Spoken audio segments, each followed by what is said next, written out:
Voilà, donc là, on va essayer d'établir le bilan financier à partir du bilan comptable. Et on a dit, pour passer du bilan comptable au bilan financier, on doit passer par ce qu'on appelle le tableau des retraitements et des reclassements. Donc, c'est celui-là. Voilà donc le tableau par lequel on doit passer pour établir du bilan comptable au bilan financier. Pourquoi? Parce que la vision comptable est différente de la vision financière. Les deux visions, ou bien les deux n'ont pas la même vision d'entreprise. C'est pour ça qu'on doit passer par des retraitements, ou bien par ce qu'on appelle des corrections financières pour pouvoir établir le bilan financier. Et ces corrections-là, on va les mettre au niveau du tableau des retraitements. Voilà, donc là, on a tracé en bas le tableau des retraitements. Donc à partir de ce bilan-là, le bilan comptable, et à partir des informations qu'on a ici au niveau de l'énoncé, on va essayer de faire d'abord le bilan, d'abord le tableau des retraitements, et après on va pouvoir établir le bilan financier. Donc dans ce tableau-là, on commence toujours par les totaux comptables. Donc les totaux comptables, on va les prendre à partir du bilan comptable. Le premier élément à chercher, c'est actifs immobilisés. Donc là, on a déjà le total de l'actif immobilisé dans le bilan comptable, 1 322 400. Les stocks, après, on va chercher les stocks au niveau de l'actif circulant. Donc là, on remarque qu'on a deux stocks. On a des stocks de matières premières, 7360, plus des stocks de produits finis, 421 200. Ça donne 428 560. Bien, ensuite, on cherche les créances. Les créances figurent toujours au niveau de l'actif circulant. Et là, on a deux types de créances, à savoir les créances clients 50 100 plus les autres débiteurs 14 700. Ça donne 64 800. Ensuite, la trésorerie de l'actif. Donc, trésorerie de l'actif. Voilà, 124 065, à savoir la banque et la caisse. Ensuite, on va chercher après les capitaux propres. Donc, capitaux propres, c'est tout simplement le montant du capital ainsi que le résultat. Donc, capital et résultat, les deux font partie des capitaux propres. Ça donne, voilà, 1 651 125. Après, on va chercher les dettes à long et moyen terme. Dettes à long et moyen terme, ou bien les dettes à plus d'un an. Et dans ce cas-là, on n'a que les emprunts. Les emprunts qui font partie du financement permanent sont des dettes à long terme. Là, on a juste 240 000 au niveau des dettes à long et moyen terme. Après, on passe aux dettes à court terme, ou bien le passif circulant. Donc, toutes les dettes à court terme se trouvent au niveau du passif circulant. Donc, à savoir ici, dans notre exemple, le capital et autres créanciers, 45 700. Et dans la trésorerie du passif, on a un seul élément, voilà, 3 000. Voilà donc les éléments qu'on doit mettre au niveau des totaux comptables. C'est la première étape à faire dans le tableau des retraitements. Voilà. Donc, une fois ces totaux comptables sont mis, ou bien sont déterminés, on passe après aux différents retraitements. Les retraitements dépendent des éléments qu'on a ici dans l'énoncé. Donc le premier élément qu'on a, c'est celui-là. Ils ont dit que 75% des clients vont payer dans 14 mois. Voilà, donc là j'ai mis clients à plus d'un an. Pourquoi? Parce que normalement, les clients de l'entreprise doivent payer dans un délai qui ne dépasse pas un an.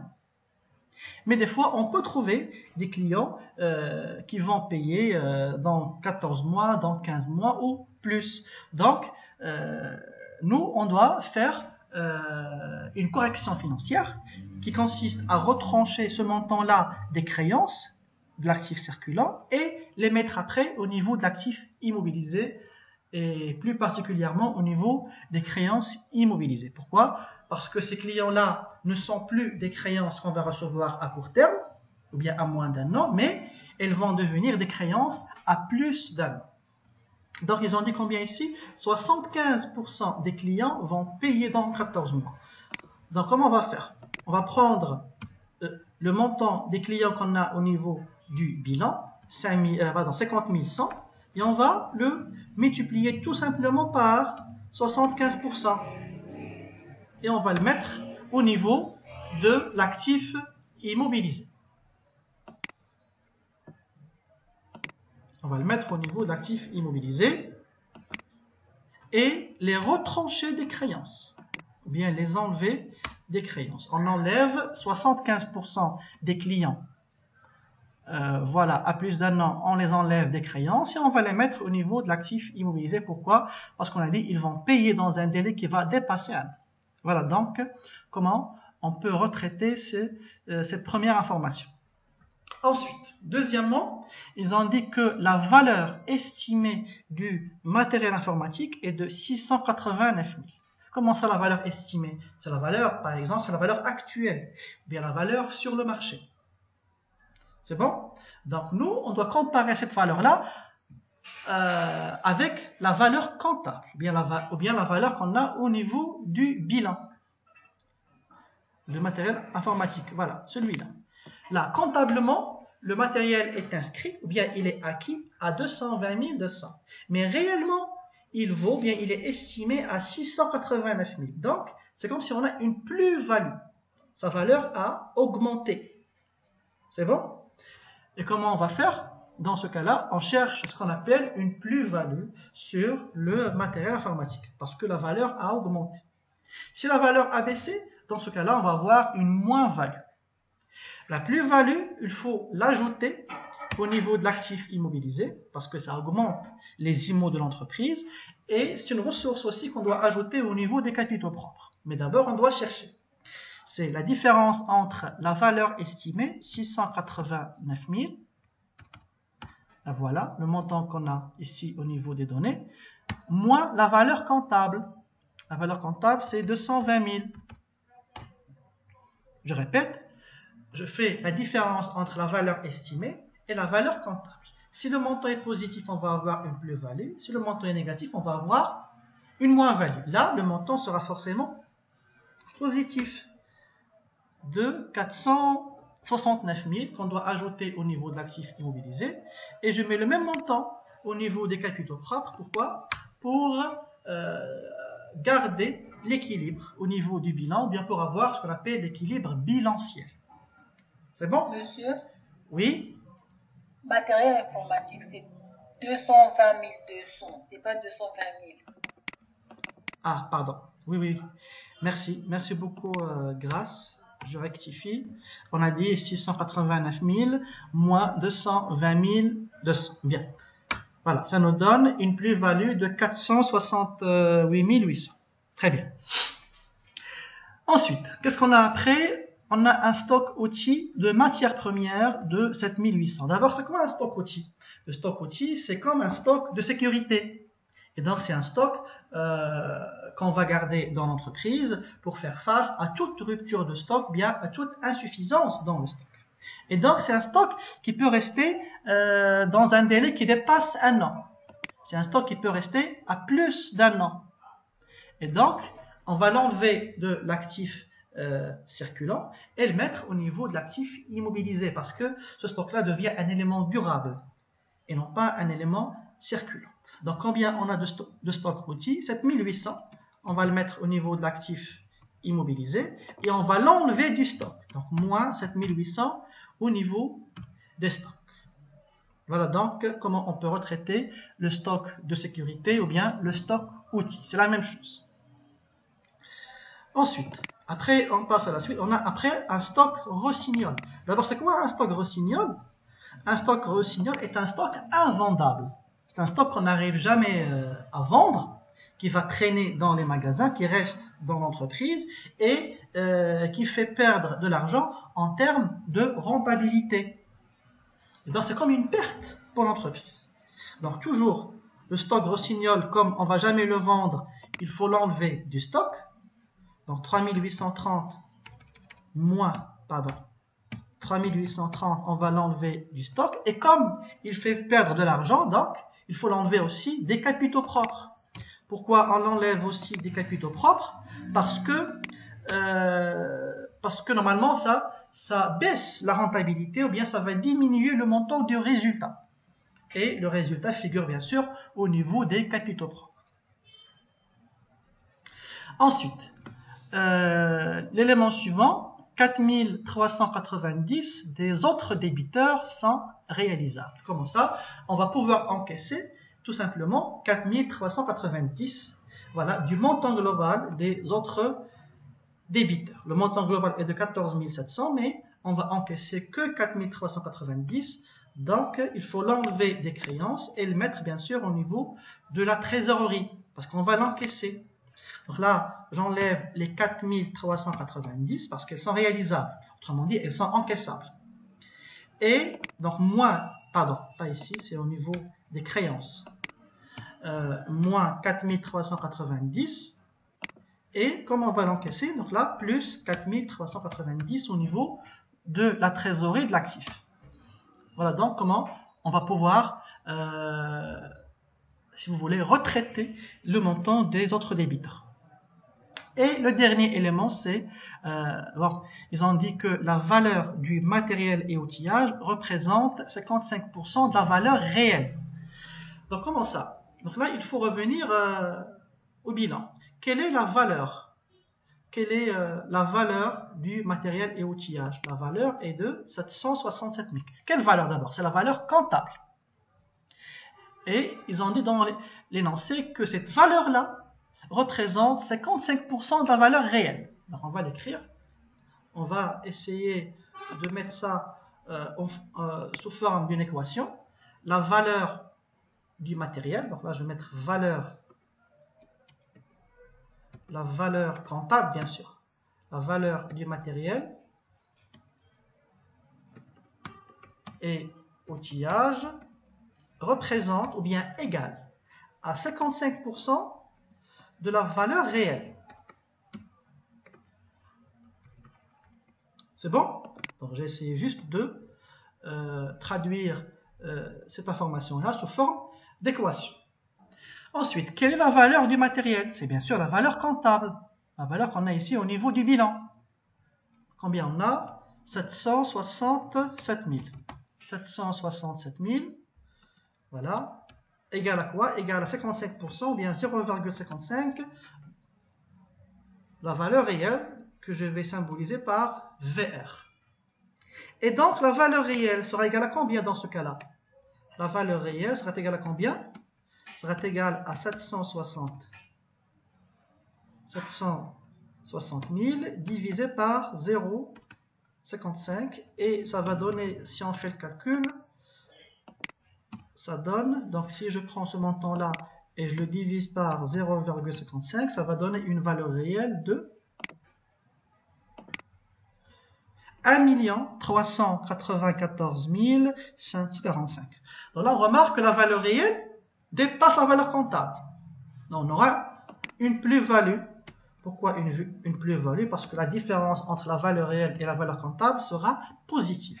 Donc si je fais la différence entre les deux, ça va donner combien? Donc 1 394 545,45 moins la valeur comptable 767 000, ça donne donc la valeur réelle moins la valeur comptable du matériel et outillage est égale à 627 545. Donc là, on remarque qu'on a une plus-value comme ce qu'on avait au niveau du matériel informatique. Donc on fait la même chose. Comment ça? On ajoute cette valeur, cette plus-value au niveau de l'actif immobilisé parce que ça augmente la valeur de nos immobilisations et ça augmente aussi nos ressources propres. Ou bien, pour garder aussi l'équilibre bilanciel. Et voilà, donc là on a fait tous les retraitements. Donc là il ne reste que les totaux financiers. Donc on fait la somme, voilà, de chaque colonne. On commence par l'actif immobilisé dans laquelle on a commencé par les totaux comptables, plus les clients à plus d'un an, plus le matériel informatique, plus le stock outil, plus le matériel et outillage. Pour le stock, on fait la même chose. On prend le montant du stock et on enlève le stock outil ainsi que le stock rossignol. Et la même chose pour le reste. La même chose pour le reste, voilà, pour avoir les totaux financiers. Et voilà donc comment on doit établir le tableau des retraitements et des reclassements. Là, on a répondu à la deuxième question. Dans la troisième question, on vous demande de déduire le bilan financier. Donc le bilan financier, c'est tout simplement le rapport de ces éléments-là qu'on vient de chercher. Donc je vais copier les éléments de l'actif et je vais les coller ici.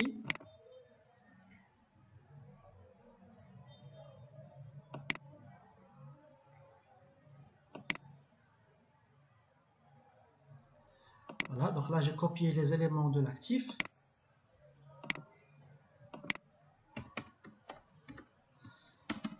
Après, leur valeur, bien leur montant qu'on vient de calculer. C'est ça. On prend bien sûr les totaux financiers. Copier-coller aussi.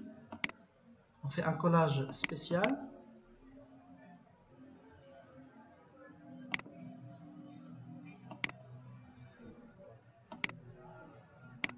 Voilà, là j'ai recopié le montant de chaque élément.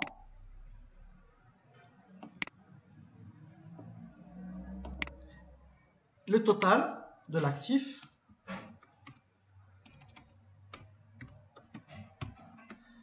Total des éléments de l'actif. Et voilà.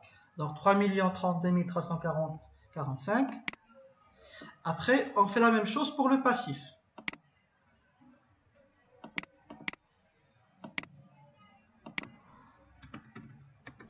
Donc le passif, je recopie les éléments du passif, les capitaux propres, les dettes à long et moyen terme, les dettes à court terme, ainsi que la trésorerie du passif. Donc copier-coller là aussi. Pardon, donc copier, j'ai déjà copié. Coller.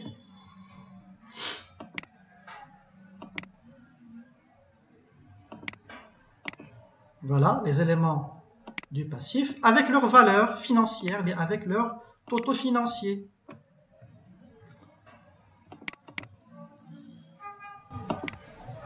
Pardon, j'ai recopié deux fois. CTRL-C. Collage spécial.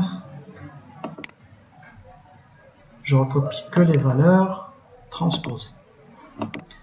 Voilà, j'ai recopié les valeurs, bien les montants financiers du passif. Et je fais le total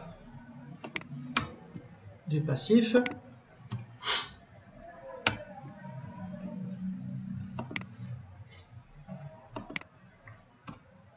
Voilà, et il faut retrouver l'équilibre, bien sûr. Il faut trouver l'égalité entre les éléments de l'actif et les éléments du passif. Voilà donc comment on peut établir le bilan financier. Voilà, on a juste repris les montants qu'on avait trouvés ici au niveau du tableau des retraitements. Donc comme je vous ai dit, l'essentiel c'est quoi? C'est le tableau des retraitements. Voilà, après on peut facilement déterminer le fonds de roulement, le besoin en fonds de roulement et la trésorerie nette. Donc le fonds de roulement, ce qu'on symbolise par le FR, c'est quoi? Bien sûr, d'après les montants des bilans financiers. Le fonds de roulement, c'est quoi? C'est normalement, on a dit, c'est le financement permanent moins actif immobilisé. C'est la formule globale du fonds de roulement. Mais selon la vision financière, c'est quoi? C'est capitaux propres. Capitaux propres. Plus les dettes à long et moyen terme. Parce que les deux font partie du financement permanent. Moins l'actif immobilisé.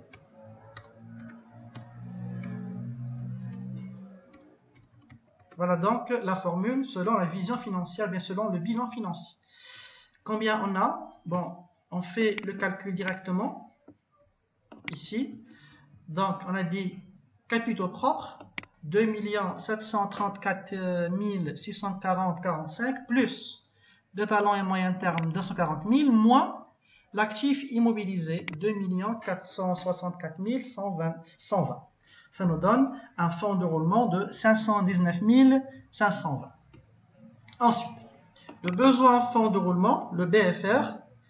Le besoin en fonds de roulement, c'est quoi? On a dit c'est la différence entre l'actif circulant et le passif circulant. Mais selon le bilan financier, l'actif circulant, c'est quoi? C'est stock et créances. Et le passif circulant, c'est bien sûr, ça ressemble bien sûr les dettes à court terme. Ça rassemble, on a dit, les dettes à court terme. Donc, stock plus créance, stock plus créance moins les dettes à court terme. Et si on fait le calcul directement à partir du bilan financier, donc 416 930 au niveau des stocks, plus 22 835 au niveau des créances, moins les dettes à court terme, 45 700. Et enfin, la trésorerie nette. La trésorerie nette, on a dit, c'est soit la différence entre la trésorerie de l'actif et celle du passif, ou bien on peut faire aussi juste la différence entre le fonds de roulement et le besoin en fonds de roulement. 519 520 moins 397 065. Attendez.